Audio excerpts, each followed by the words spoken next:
Setiap sisi mengandung arti.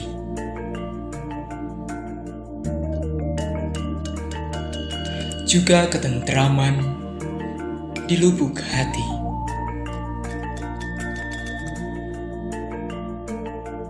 Bukan sekedar tempat berteduh, namun ladang untuk bertumbuh.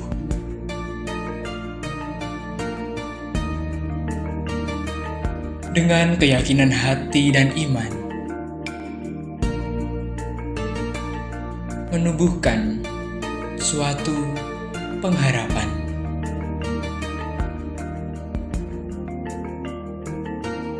Ungkapan syukur kita haturkan kepadanya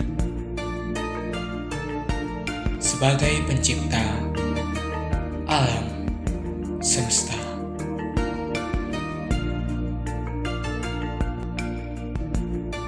Shalom. Salam Patunggilan. Pada ketinggian kurang lebih 312 meter di atas permukaan laut, terletak di desa Tulungrejo, Kecamatan Glenmore, Kabupaten Banyuwangi. Berdirilah GKJW Jemaat Tulungrejo. Dalam susunan wilayah GKJW, gereja ini terletak di wilayah Rayon Tengah, Majelis Daerah Besuki Timur.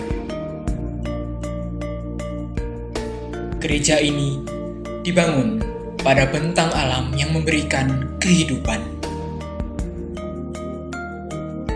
Hal tersebut tampak nyata dalam mayoritas penduduknya yang bermata pencaharian sebagai petani.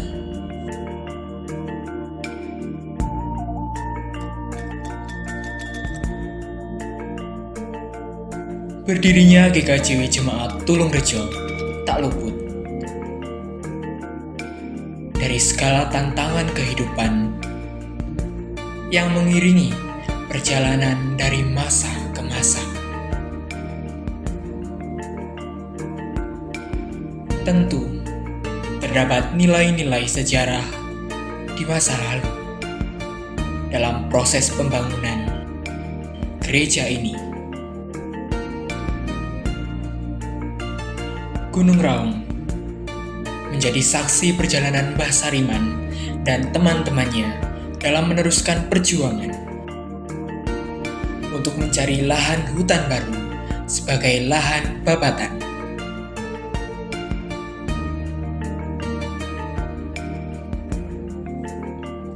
Lantas, bagaimana peran Mbah Sariman dan teman-temannya dalam membangun gereja ini?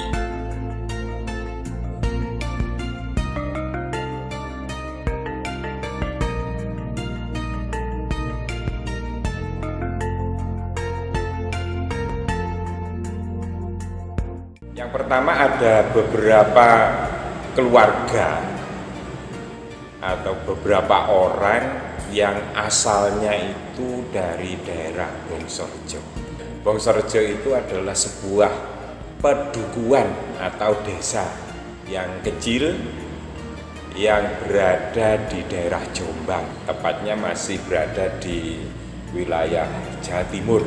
Beberapa orang atau beberapa keluarga tersebut, kalau dilihat dari segi perekonomiannya memang biasa-biasa saja.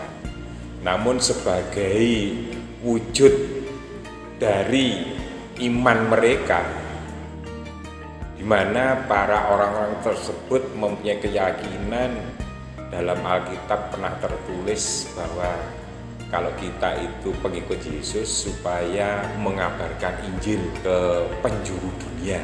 Nah, di sini ada sebuah keluarga yang dipimpin oleh Pak Sarimin yang dikenal dengan Mbah Sariman dan kawan-kawannya itu mempunyai keinginan untuk keluar dari daerah Bongsorejo karena mempunyai jiwa untuk mengabarkan Injil serta mencari tanah babatan baru. Tujuannya yaitu untuk tempat tinggal.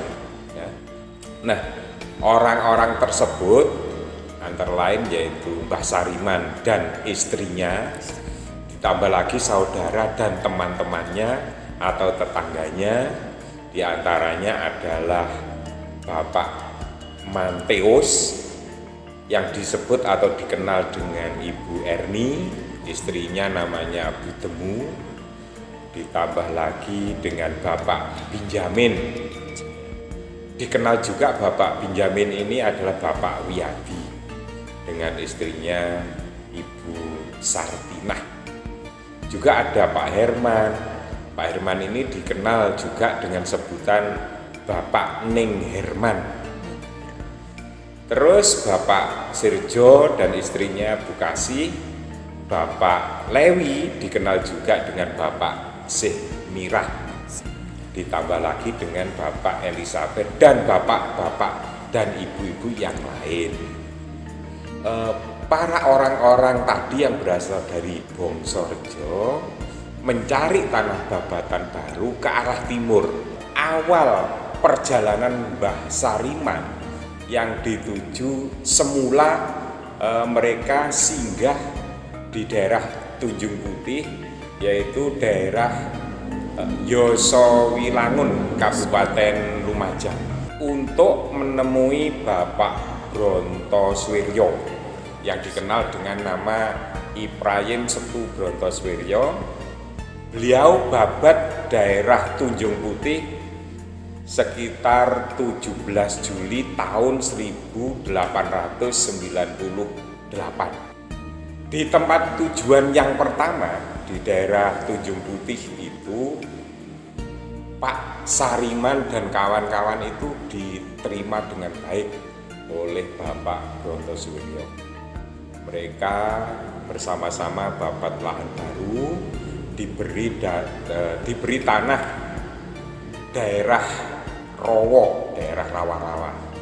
Lama-kelamaan Mbah Sariman dan kawan-kawan itu ada perasaan yang tidak cocok dengan Pak Brontoswiryo. Selang beberapa tahun, akhirnya Pak Sariman bilang kepada Bapak Brontoswiryo bahwa beliau akan pindah, cari lain tempat atau babatan yang baru lagi. Akhirnya Pak Sariman dan kawan-kawan pergi ke arah timur lagi, masih berdekatan dengan daerah Tunjung Putih tadi.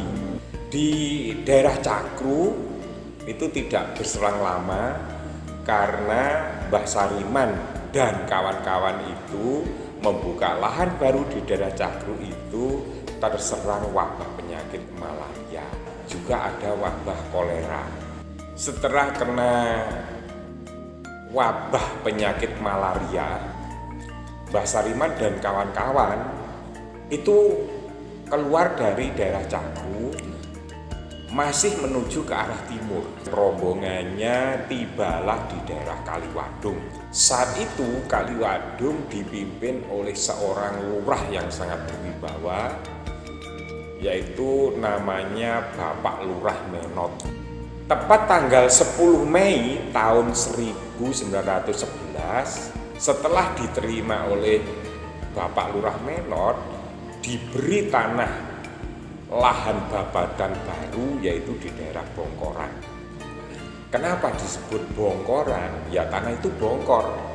Bongkor artinya kalau ditanami kurang bisa menghasilkan tanaman atau panenan yang baru. Istilahnya kurang subur lah. Namun Mbah Sariman tidak pantang menyerah.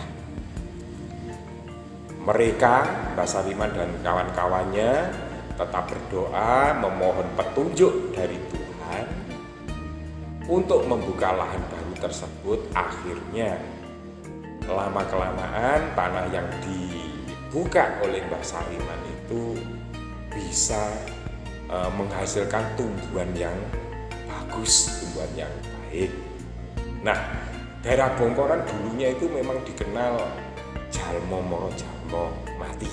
Jalmo moro, jalmo mati itu maksudnya jalmo itu ada kehidupan atau manusia yang datang, moro itu datang. Siapapun yang datang di daerah itu pasti mati. Nah, kalau istilah sekarang itu dikenal daerah angker. Setelah Mbah Sariman dan kawan-kawan itu diberi izin untuk membuka lahan baru oleh Mbah Lurah Menot, lama-kelamaan di daerah tersebut itu banyak yang berdatangan untuk ikut gabung. Mereka antara lain yaitu ada yang dari Kayumas Situbondo yang dipimpin oleh seorang pendeta Ottolaender. Pendeta Ottolaender itu membawa beberapa orang untuk ikut gabung dengan Mbah Sariman, antara lain Pak Yekti, Pak Tias, Pak Purjo dan istrinya Bu Sapunah, atau yang disebut Bu Esipit, Pak Sumadi yang disebut dengan panggilan Pak Budyo, terus Pak Purnomo dan Pak Timan. Mereka bergabung dengan Mbah Sariman dan teman-temannya tadi untuk membuka lahan baru. Di sini juga lama-kelamaan jadi rame.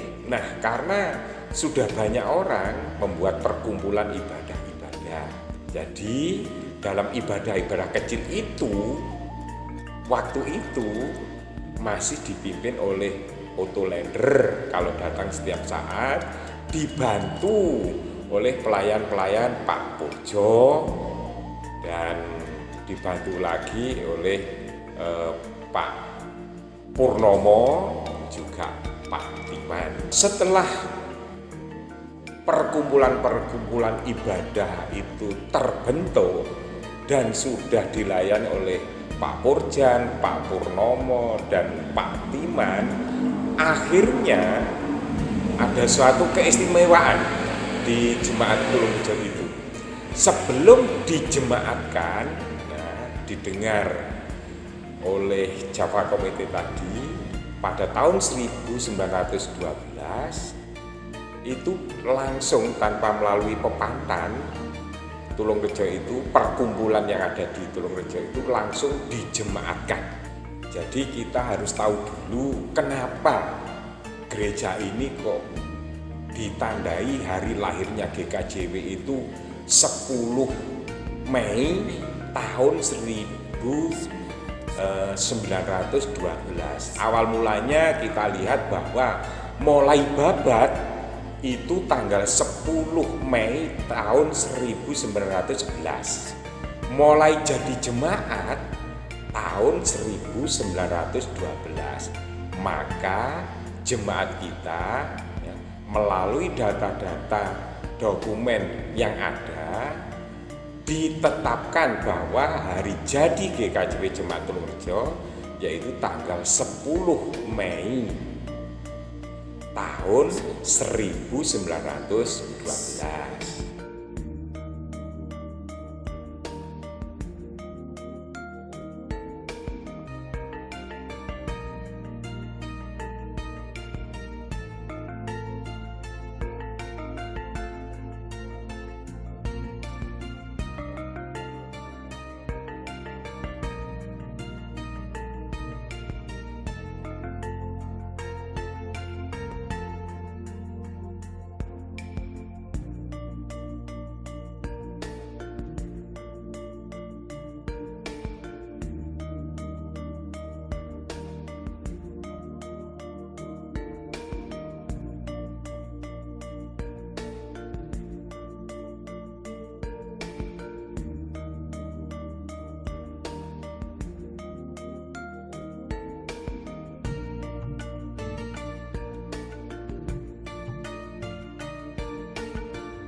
Jadi gereja ini dibangun pada tahun 1912 ya awalnya Pak ini. Ditabiskan, diangkat, langsung dijemaatkan tahun Diresmikan. 1912. Membangunnya jemaat ya sebelum tahun 1912. Sebelumnya, Berarti awal babat karena banyak orang Kristen dibuat tempat-tempat perkumpulan atau rumah-rumah kecil lah. Tapi belum bisa disebut gereja. Hanya tempat perkumpulan untuk melakukan doa bersama atau ibadah kecil-kecilan seperti itu.